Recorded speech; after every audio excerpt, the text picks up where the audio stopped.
Ready?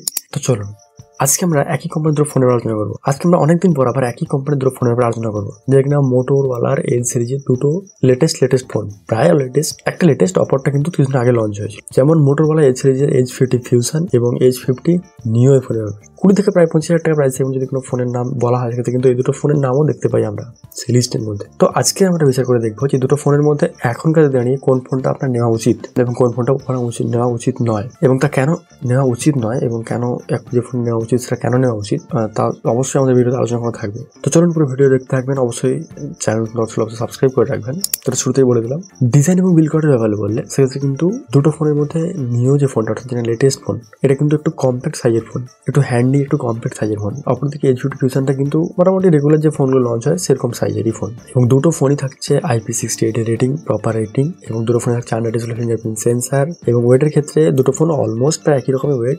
সেক্ষেত্রে নিও ফোনটা 171 গ্রাম এবং ফিউশন ফোনটা 175 গ্রাম ওজন। আর কালারের ক্ষেত্রে H50 নিও ক্ষেত্রে আপনি 3খানা কালার অপশন পাবেন, অপরদিকে H50 ফিউশনের ক্ষেত্রে আপনি 4টি কালার অপশন পাবেন। এবং দুটো ফোনে কিন্তু থাকছে plastic frame, plastic back panel এবং পেছন দিকটা ভেঙে লেদার, যেটা একটা মোটর প্রত্যেকটা ফোনই থাকে। তো ডিজাইন ওয়াইজ ক্ষেত্রে বলবো যে দুটো ফোনই কিন্তু একটা বেটার ডিজাইন দেওয়া আছে। তো দুটো ফোনের ক্যামেরা লেডের মধ্যে কিছু পার্থক্য রয়েছে, কারণ দুটো ফোনের ক্যামেরার মধ্যেও কিছু ডিফারেন্স রয়েছে, সেটা কিন্তু আস্তে আস্তে আমরা আসছি ভিডিওতে। তার আগে বলি দুটো ফোনের ডিসপ্লে ব্যাপারে। যে ভিডিও শুরুতেই বললাম যে নিও ফোনটা একটু কম্প্যাক্ট ফোন, সেক্ষেত্রে এই ফোনটা কিন্তু 6.4 ইঞ্চির একটা ফ্ল্যাট ডিসপ্লে দিয়ে আছে, যেখানে 120 হার্টজের এবং একটা ফুল HD প্লাস অবভিয়াসলি।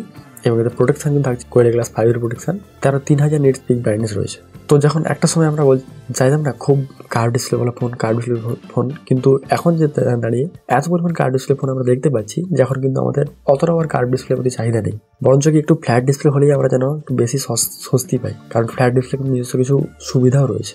অপরদিকে মোটো H50 ফিউশন থাকছে 6.7 ইঞ্চির আমাদের বর্তমান চাহিদা অনুযায়ী একটা কার্ভ ডিসপ্লে দিয়ে, যা কিনা 120 হার্টজের এবং ফুল HD প্লাস ডিসপ্লে। এবং এটাতে পিক ব্রাইটনেস থাকছে কিন্তু 1600 নিট, এবং এটাতেও থাকছে কোয়েলা গ্লাস 5 এর প্রোটেকশন। তো যদি বলতে হয় এক্ষেত্রে দুটো ডিসপ্লে কিন্তু সাইজের মধ্যে পার্থক্য রয়েছে, এছাড়াও কোয়ালিটি ওয়াইজ কিন্তু কোনো পার্থক্য নেই। আর একটা ফ্ল্যাট, একটা কার্ভ, এই যে ডিফারেন্স। পারফরমেন্সের কি হাল? পারফরমেন্সের ক্ষেত্রেও কিন্তু H50 নিওটা একটা বেটার চয়েস বলে আমার মনে হয়, কারণ H50 নিওতে রয়েছে Dimensity 7300 চিপসেট, যেটা কিনা 4 ন্যানোমিটার ফেব্রিকেশনে তৈরি একটা লেটেস্ট চিপসেট, এবং যার আন্তঃ স্কোরও কিন্তু একটা বেটার, যেখানে প্রায় 7 লাখের মতো আন্তঃ স্কোর দেয়। অপরদিকে H50 ফিউশনের ক্ষেত্রে এটা কিন্তু এসছে কোয়ালকমের প্রসেসর, যদিও থাকছে কোয়ালকমের 7, যেরকম একটা 4 ন্যানোমিটার ফেব্রিকেশনে তৈরি প্রসেসর, কিন্তু আন্তঃস্কোর তুলনাভাবে কম, যেটা 5.5 লাখ 6 লাখের মতো আন্তঃস্কোর দেয়। এবং দুটো ফোনই থাকে LPDDR4X RAM এবং UFS 2.2 স্টোরেজ, যেটা একটু ভালো হলে আমার বলে ভালো হতে বলে আমার মনে হয়, কারণ 20,000 টাকার উপরের কোনো ফোনে UFS 2.2টা একটু চোখে লাগে আমার মনে হয়। অ্যাটলিস্ট UFS 3.1 স্টোরেজ টাইপ খেলে ক্ষেত্রে কিন্তু ভালো একটা অপশন হতো। তাছাড়া আদার্স ফিচার্স কি রয়েছে দুটো ফোনের মধ্যে তা যদি বলি, সেক্ষেত্রেও নিও একটা বেটার অপশন, কারণ নিওতে আপনি পাবেন ব্লুটুথ 5.3 এবং ওয়াইফাই এর লেটেস্ট ভার্সন, যেখানে 6 একেবারে লেটেস্ট নয়, তবে তুলনাভাবে লেটেস্ট, যেখানে ওয়াইফাই 6E, যদিও কিন্তু এখন ওয়াইফাই 7 চলছে। এবং দুটো ফোনই হচ্ছে dual stereo speaker with Dolby অ্যাটমসের সাপোর্ট, এসব ব্যাপারে কিন্তু মোটো বিপণতা করে না, এবং স্পিকারের সাউন্ড কোয়ালিটি অলমোস্ট বেটার। এবং দুটো ফোনে কিন্তু কোনো 3.5 হেডফোন জ্যাকেট পোর্ট নেই, তবে নিওর ক্ষেত্রে একটা জিনিস এক্সট্রা পাবেন, তা হচ্ছে NFC সাপোর্ট আছে এটাতে, যেখানে ফিউশনে নেই। আর H50 ফিউশনের ক্ষেত্রে রয়েছে ব্লুটুথ 5.2 এবং ওয়াইফাই 5 এর সাপোর্ট। তাছাড়া বাকি সব একই, মানে কোনো হেডফোন জ্যাক বা এসব কিছু দেওয়া হয়নি, আর স্পিকার তো অলমোস্ট একই বললাম। তো ক্ষেত্রে নিও একটা বেটার চয়েস হয়ে যায় অবভিয়াসলি এই দামে। আর ইউআই ক্ষেত্রে বললে ক্ষেত্রে কিন্তু কোনো পার্থক্য নেই, কারণ আপনারা জানেন যে দুটো ফোন একই কোম্পানির ফোন এবং একই ইউআই দুটো ফোনে রয়েছে, যেখানে মোটরোলার হ্যালো ইউআই এবং দুটোই Android 14 দিয়ে এসছে। তবে অ্যান্ড্রয়েড আপডেটের ক্ষেত্রে কিন্তু পার্থক্য রয়েছে, দুটো ফোনে আপডেট কিন্তু আপনি একই রকম পাবেন না। ফিউশনের ক্ষেত্রে আপনি পাবেন 3 বছরের মেজর আপডেট, আর নিওর ক্ষেত্রে আপনি পাবেন 5 বছরের মেজর আপডেট। ব্যাটারি এবং চার্জের ক্ষেত্রে কি হাল?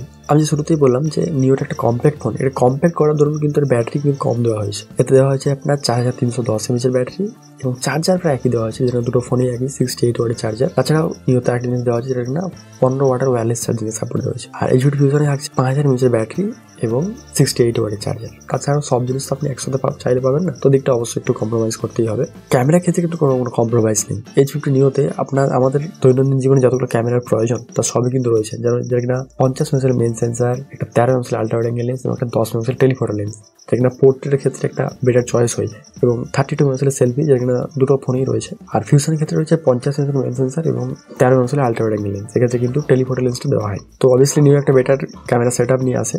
আর ম্যাক্সিমাম রেকর্ডিং কথা বললে সেক্ষেত্রে কিন্তু দুটো ফোনে একই রকম ম্যাক্সিমাম রেকর্ডিং হয়, যেখানে 4K 30 fps ম্যাক্সিমাম রেকর্ডিং হয়, ফ্রন্ট এবং ব্যাক উভয় ক্যামেরা দিয়ে। তো এক্ষেত্রে কোনো পার্থক্য নেই এবং ভিডিও কোয়ালিটিও কিন্তু কোনো পার্থক্য নেই বলে আমার মনে হয়। এবার যদি আমরা ভেরিয়েন্ট এবং প্রাইসের ব্যাপারটা বলি, H50 Neo মোটো H50 Neo কিন্তু একটাই মাত্র ভেরিয়েন্ট দিয়ে এখন অব্দি লঞ্চ হয়েছে, কিনা 8/256 GB এবং যার প্রাইস কিন্তু 24,000 টাকার মতো হয় এই ফোনটার প্রাইস। কিন্তু এখন এটা যে সময় আমি ভিডিওটা শ্যুট করছি এখন কিন্তু এই ফোনটার দাম 22,000 টাকার মতো।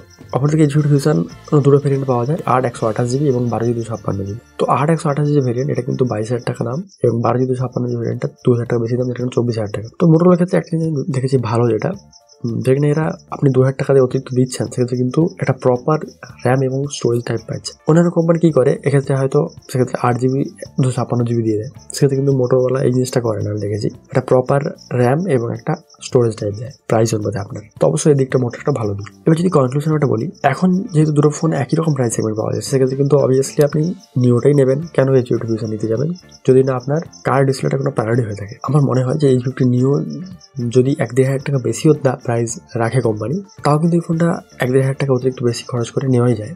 মানে একটা আপনাদের ভালো প্যাকেজ অফার করে 1.5 টাকার মধ্যে, টেলিফটো লেন্স এক্সট্রা এবং একটা NFC সাপোর্ট, ওয়্যারলেস চার্জিং, তাছাড়া 5 বছরের সফটওয়্যার আপডেটের ব্যাপারটা তো রয়েছে। তো এই সব কিছু দিক দিয়ে কিন্তু ফোনটা নেওয়াই যায়, অবশ্যই একটা ভালো ফোন বলে আমার মনে হয়। তো আজকের মতো এই অবধি। আপনার সঙ্গে দেখা হচ্ছে পরের কোনো ভিডিওতে। এই চ্যানেল নতুন দর্শক হলে অবশ্যই সাবস্ক্রাইব করে রাখবেন, কিন্তু আপনারা ভুলে যান বারবার। তো এটা আপনাদের বারবার মনে করাতে হয়, তো অবশ্যই সাবস্ক্রাইব করে রাখবেন নতুন দর্শক হলে। যদি আপনাদের এই ফোনগুলো সম্পর্কে কোনো কিছু জানার বা জানানোর থেকে থাকে অবশ্যই ভিডিওতে কমেন্ট করবেন, আমরা কিন্তু অবশ্যই জানতে আগ্রহী থাকবো আপনার মতামত।